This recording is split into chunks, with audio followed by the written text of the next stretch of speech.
ઉપલેટા લોહાણા મહાજન સમાજ દ્વારા લોહાણા સમાજના આરાધ્ય દેવ પરમ પૂજ્ય જલારામ બાપા વિશે કરેલ અભદ્ર ટિપ્પણીના વિરોધમાં ઉપલેટા મામલતદારને આવેદનપત્ર આપવામાં આવ્યું।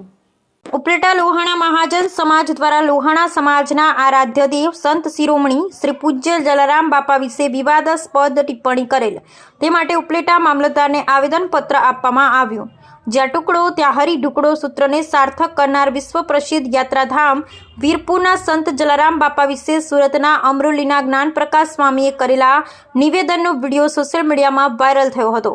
અને લઈ અને સમગ્ર રઘુવંશી સમાજમાં અને જલારામ બાપાના ભક્તોમાં રોષ ફેલાયો હતો। તેમજ જ્ઞાનપ્રકાશ સ્વામી વીરપુર જલારામ બાપાની જગ્યામાં આવી માફી માંગે એવી ભાવિકોએ માંગ કરી હતી। વાત કરવામાં આવે તો સુરતના અમરોલીના સ્વામિનારાયણ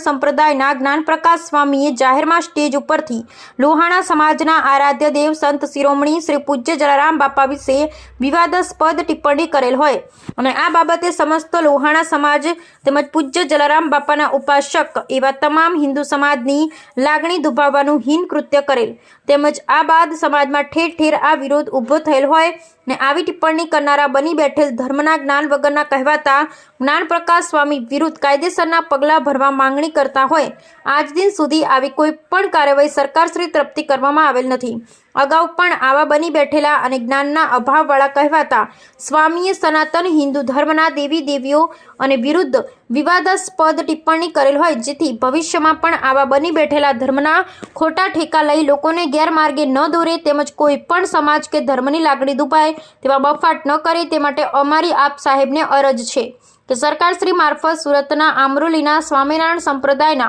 જ્ઞાનપ્રકાશ સ્વામી વિરુદ્ધ લોહાણા મહાજનની લાગણી દુભાવવાના તેમજ પૂજ્ય શ્રી જલારામ બાપાના ઉપાસક સમસ્ત હિન્દુ સમાજને માનસિક ત્રાસ આપવા સહિતની કલમો ઉમેરી ગુનો દાખલ કરાવવા મામલતદારશ્રીને આવેદનપત્ર આપવામાં આવ્યું। નીલુભાઈ ગોંદિયા, ઉપલેટા, જય જલારામ। અમારા સમગ્ર લોહાણા સમાજની જે લાગણી દુભાવવામાં આવી છે એવા જ્ઞાનપ્રકાશ સ્વામીએ જે વાણીવિલાસ કર્યો છે જલારામ બાપા વિશે એ એક અભદ્ર ભાષાની અંદર એને કર્યો છે અને અમારા સમગ્ર વિશ્વના જે લોહાણા સમાજ છે એમની લાગણી દુભાણી છે। તો અમારા બધા વતી એવી એક માગણી છે કે જ્ઞાનપ્રકાશ સ્વામી વીરપુર આવી અને માફી માંગે અને અમારા સમગ્ર લોહાણા સમાજ વતી એમને એમ થાય કે ના આ શબ્દ મેં ખોટા વાપર્યા છે અને જલારામ બાપા ને કોઈની એવી ઓલી વાત નહોતી। જલારામ બાપા પોતાનામાં જ એવી સામર્થ્ય હતી કે જે એમના સામર્થ્યથી અત્યાર સુધી આ જે અન્નક્ષેત્ર ચાલે છે એની અંદર કોઈ પણ જાતનો ફંડ ફાળો લેવાતો નથી અને